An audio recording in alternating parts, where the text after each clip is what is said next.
Greetings, Wildcat fans. I'm Bob. I'm Larry. This is Catnips, and this is week 2 of the college football season. And if you're a Wildcat fan, you're probably still partying after the Northwestern Wildcats debut at Ryan Field, in which they beat number 21 Stanford 16-6. Hey, honey. Hey. So this was the big coming out party for our redshirt freshman quarterback, Clayton Thorson, who would 12 for 24. He had no interceptions, he had no sacks, and of course he had that fantastic 42-yard touchdown run. The only touchdown scored in the game, and it was a watershed. It was the first time that Stanford has not scored a touchdown since 2007. Wow. Yeah.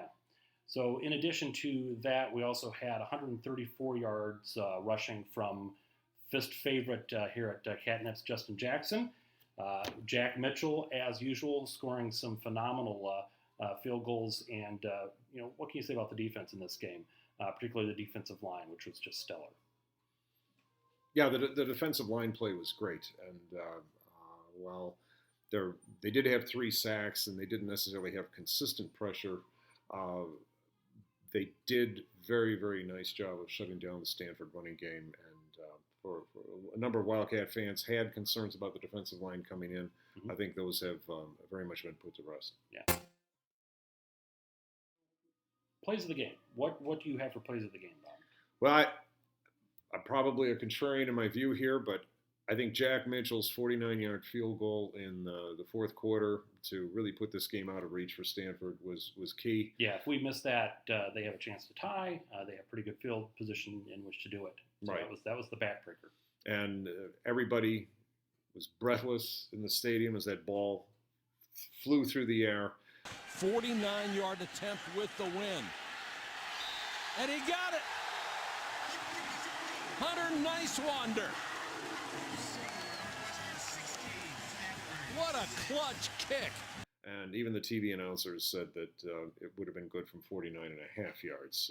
It just barely cleared. But 3 points is 3 points. We'll take them. But that's our top play of the game. Thank you, Jack Mitchell. Our other play of the game would be Kyle Caro's interception, which sealed the win. And I think it was notable for a few reasons. One was the juncture in the game, of course. Secondly was the fact that it was just a fantastic grab, the way he stepped in and snagged that throw. But I think what we'll remember most of all was the intelligence he displayed when he took off and started running down the sidelines and then took the dive. The desire for individual glory is to run down and claim yourself a pick six, and that's totally understandable, and it's probably what you or I would have done under the circumstances. Oh, we got something of a shooting gallery going on. Oh, yeah, look at that. Boy, that is something. And oh. Yeah, it speaks volumes, doesn't it, to this group and to this team under Pat Fitzgerald. We'll speak more to that in just a couple of minutes, but yeah, I totally agree. You've got this doing it for the team, doing what's right for the team ethic, and that's awesome to see that. It is. And so, that leads us, let's go straight away to the Purple Fist of Justice for this week, and obviously we'll be awarding the Purple Fist after that game. Obviously one of the best games in the Big Ten this past week. So a couple of winners this week for the Purple Fist. Number one, Anthony Walker on defense, who had 10 tackles, 3 tackles for loss. He shared in a sack. He seemed to be everywhere on the field during that game Saturday. So a nice game overall for the defense, but a really great game for Walker. So congratulations.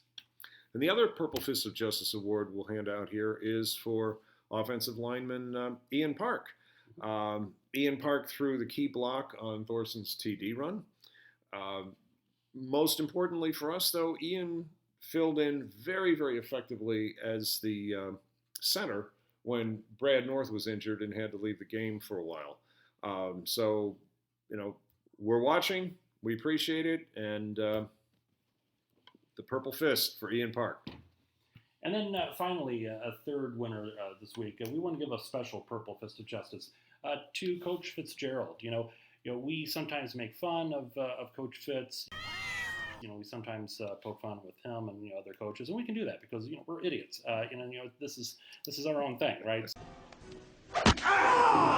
So and it's understood. But the truth is when we poking fun at Coach Fitz and Coach Beckman last week, the difference between attack your state.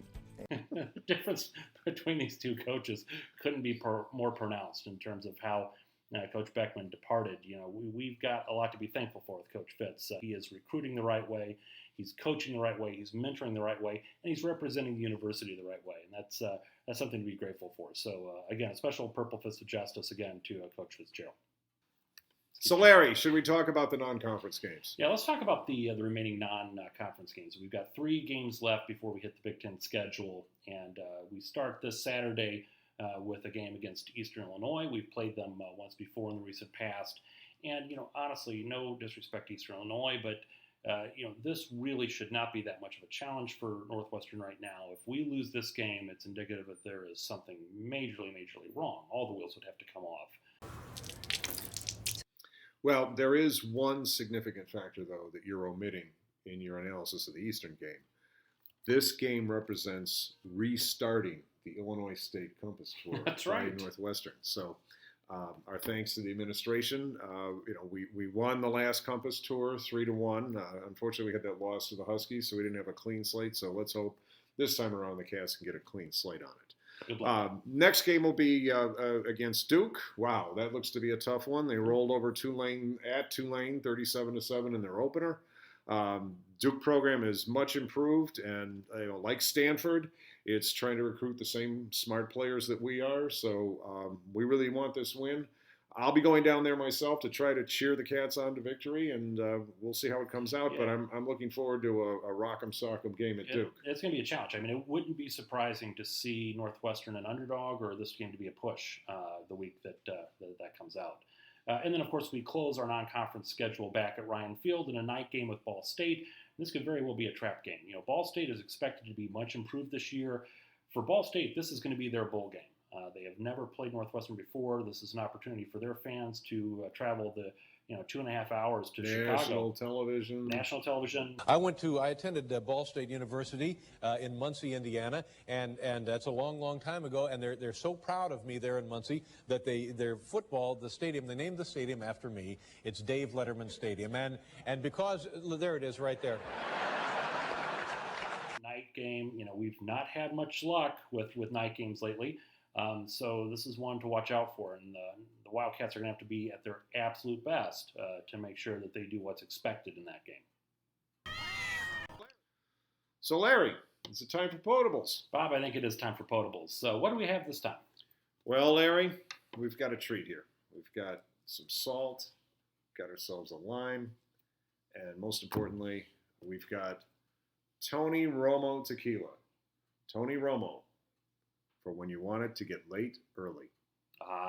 So Tony Romo, an alumnus of Eastern Illinois, correct? The most prominent alumnus of Eastern Illinois. And this is his patented tequila. This is his patented tequila. It wants to sit around and reminisce on The Simpsons. This is it. Yeah. So will the ritual be observed? Are we going to do the sea salt, the lime? I think let's take it straight. Let's take it straight. Hey, cheers. Okay. Here's the non-conference.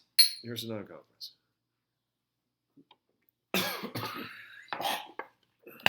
Excuse me. Wow, that's sharp. You want a little salt? I'm good. That's sharp, and I think the Cats are sharp. I think Cats have sharpened their claws over the winter, and I think they are going to come out scratching. I think they will dispatch Eastern Illinois, maybe not as definitively as people would be happy with, but they will get dispatched nonetheless. I'm going to say the Cats win a close one against the Dukies, and I'm not going to go into the trap game. I think they'll take care of business with Ball State. I think we'll be sitting there 4-0. and have to face down the Gophers in the Big Ten opener. Well, thank you, Mr. Romo. This was a towering inferno in my mouth, and everyone was invited. This was on fire, and I think Northwestern's on fire right now. I think much like this tequila, it's going to be ugly at times. It's not going to be a work of art. It's going to be rough as hell, but I think they actually will come out of the non-conference 4-0, believe it or not, and they will avoid the snake bite of the trap game, even if we couldn't avoid the snake bite on catnips. So until next time, whenever that time may be, I'm Larry. I'm Bob, and, well, what do we say here? As always, go Cats.